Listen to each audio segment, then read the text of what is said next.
آیت نمبر 244 اللہ تعالیٰ فرماتے ہیں وَقَاتِلُوا فِي سَبِيلِ اللَّهِ وَاعْلَمُوا أَنَّ اللَّهَ سَمِيعٌ عَلِيمٌ، اور اللہ کی راہ میں قتال کرو اور اللہ کی راہ میں لڑو، وَاعْلَمُوا اور جان لو أَنَّ اللَّهَ سَمِيعٌ عَلِيمٌ کہ بے شک اللہ تعالیٰ خوب سننے والا ہے، خوب علم رکھنے والا ہے۔ یہ تھا اس آیت کا آسان ترجمہ۔ اب ہم آتے ہیں اس آیت کے الفاظ اور مفردات کی طرف۔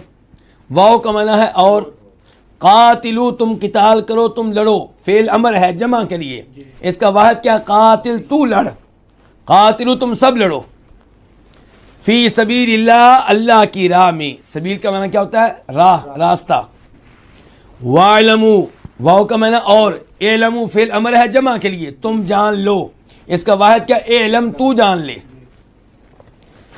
جان لو ان اللہ کہ بے شک اللہ تعالیٰ سمیع فعیل کے وزن پہ خوب سننے والا ہے، علیم خوب علم رکھنے والا ہے۔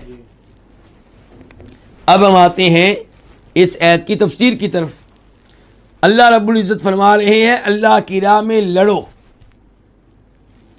پچھلی آیت میں تذکرہ تھا اس بات کا کہ ہزاروں لوگ اپنا گھر بار چھوڑ کر کیوں نکلے تھے؟ موت سے بچنے کے لیے، لیکن موت سے بچ نہیں سکے، اللہ نے ان پہ موت طاری کر دی۔ وہ الگ بات ہے کہ اللہ نے بعد میں فضل کیا، اللہ نے ان کو دوبارہ زندہ کر دیا۔ تو اس آیت سے جو ابھی ہم پڑھ رہے ہیں 244، اس آیت میں اللہ کہہ رہے ہیں اللہ کی راہ میں لڑو، یعنی کہ موت سے نہ ڈرو۔ یہ مت سمجھو کہ لڑیں گے تو موت آ جائے گی، نہیں لڑیں گے تو موت سے بچ جائیں گے، موت اپنے وقت پہ آئے گی۔ اللہ تعالیٰ فرماتے ہیں سورہ نساء میں اینما تکونوا یدرککم الموت ولو کنتم فی بروج مشیدہ، آپ جہاں کہیں بھی ہوں گے موت آپ کو پا لے گی، موت اپنے وقت پہ آ کے آپ کو پکڑ لے گی، چاہے آپ مضبوط قلعوں میں بند ہو کر بیٹھ جائیں۔ اور اللہ تعالیٰ فرماتے ہیں سورہ آل عمران میں الذین قالوا لاخوانہم وقعدوا لو اطاعونا ما قتلوا قل فادرؤوا عن انفسکم الموت ان کنتم صادقین۔ اللہ تعالیٰ منافقوں کا تذکرہ کر رہے ہیں کہ انہوں نے کہا اپنے مسلمان بھائیوں کے بارے میں، خود یہ جہاد کے لیے نہیں نکلے، خود اپنے گھروں میں بیٹھے رہے، اور جو مسلمان میدان میں گئے اور شہید ہوئے ان کے بارے میں کہہ رہے ہیں کہ اگر یہ ہماری بات مان لیتے تو قتل ہونے سے بچ جاتے۔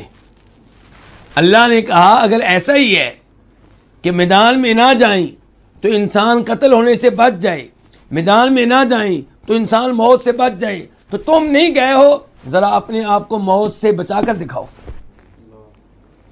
ان کنتم صادقین، اگر تم سچے ہو تو اپنے آپ کو موت سے بچا کر دکھاؤ۔ اللہ تعالیٰ فرماتے ہیں سورہ جمعہ میں قل ان الموت الذی تفرون منہ فانہ ملاقیکم، کہ وہ موت جس سے بھاگتے پھر رہے ہو وہ تمہیں دبوچ لے گی، وہ اپنے وقت پہ آئے گی، اپنے وقت سے لیٹ نہیں ہوگی، کوئی بھی ہیلا کام نہیں آئے گا۔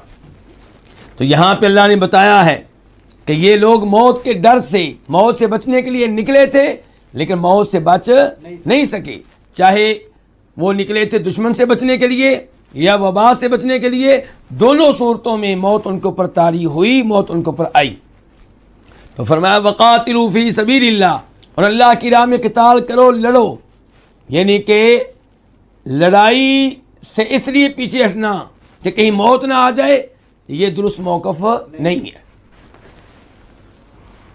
تو اس سے یہ بھی پتہ چلا کہ قتال فی سبیل اللہ ضروری ہے، قاتلو آرڈر کا لفظ ہے، اللہ کی راہ میں قتال کرو، اس کا مطلب یہ ہے کہ اللہ کی راہ میں قتال کرنا واجب ہے، فرض ہے۔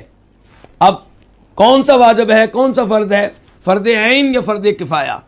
تو عام طور پہ جو قتال ہوتا ہے وہ فرض کفایہ ہوتا ہے، کبھی کبھی فرض عین ہو جاتا ہے۔ وقاتلوا فی سبیل اللہ، اللہ کی راہ میں قتال کرو، کس سے؟ یہ نہیں بتایا گیا کہ اللہ کی راہ میں قتال کس سے کرنا ہے، کیونکہ یہ بات معلوم ہے اور اللہ نے کئی مقامات پہ ذکر بھی کی ہے۔ مثال کے طور پہ اللہ تعالیٰ کہتے ہیں ایک مقام پہ سورہ بقرہ میں وقاتلوا فی سبیل اللہ الذین یقاتلونکم، اللہ کی راہ میں ان سے لڑو جو تم سے لڑتے ہیں۔ تو جو مسلمانوں سے قتال کریں، مسلمانوں پہ حملہ کریں، ان سے لڑائی لڑی جائے۔ وقاتلوا فی سبیل اللہ، اللہ کی راہ میں لڑو، فی سبیل اللہ، اللہ کی راہ میں۔ اس سے کیا پتہ چلا کہ اخلاص کے لیے لڑا جائے، اس لیے نہیں کہ لوگ یہ مان لیں کہ میں بہت بڑا بہادر ہوں، لوگوں میں میری شجاعت کا چرچا ہو جائے، یا مجھے ملک کی طرف سے کوئی تمغہ اور اعزاز مل جائے، یا دنیاوی ساز و سامان مل جائے۔ نہیں، قتال کرنا ہے اللہ کی راہ میں، اللہ کے دین کو بلند کرنے کے لیے، اللہ کا کلمہ بلند کرنے کے لیے، اللہ کے اسلام کو غالب کرنے کے لیے۔ وَاعْلَمُوا أَنَّ اللَّهَ سَمِيعٌ عَلِيمٌ، اور یہ بات اچھی طرح جان لو کہ اللہ تعالیٰ خوب سننے والا ہے، خوب علم رکھنے والا ہے۔ اس سے پہلے نمبر پہ ہمیں یہ پتہ چلا کہ اللہ تعالیٰ کے ناموں کے بارے میں علم لینا یہ قرآن کا آرڈر ہے۔ قرآن کہہ رہا ہے کہ جان لو اللہ سمیع بھی ہے، اللہ علیم بھی ہے۔ اس کا مطلب یہ ہے کہ اللہ کے ناموں کے بارے میں معلومات لینی چاہیے، ان کا معنی و مفہوم معلوم کرنا چاہیے، اور ان کے مطابق زندگی گزارنی چاہیے۔ دوسرے نمبر پہ ان الفاظ سے یہ پتہ چلا کہ اللہ تعالیٰ ہمیں ترغیب دے رہے ہیں کس چیز کی؟ کہ اچھی باتیں کیا کرو، اللہ سننے والا ہے، اچھی باتیں کرو گے اللہ سنے گا، تمہیں اجر و ثواب دے گا۔ اچھے کام کیا کرو، تمہارے سارے کام، تمہارے سارے اعمال اللہ کے علم میں ہیں، تو اچھے کام کرو گے اللہ تمہیں اجر و ثواب دے گا۔ تیسرے نمبر پہ یہ الفاظ وارننگ ہیں۔ کیا وارننگ؟ کہ اگر غلط باتیں کرو گے تو اللہ سن رہا ہے، پکڑے جاؤ گے، تمہارا حساب کتاب ہوگا۔ وارننگ ہے، اگر غلط اعمال کرو گے تو اللہ رب العزت کو ہر چیز معلوم ہے، اللہ تعالیٰ اس کی سزا دے گا۔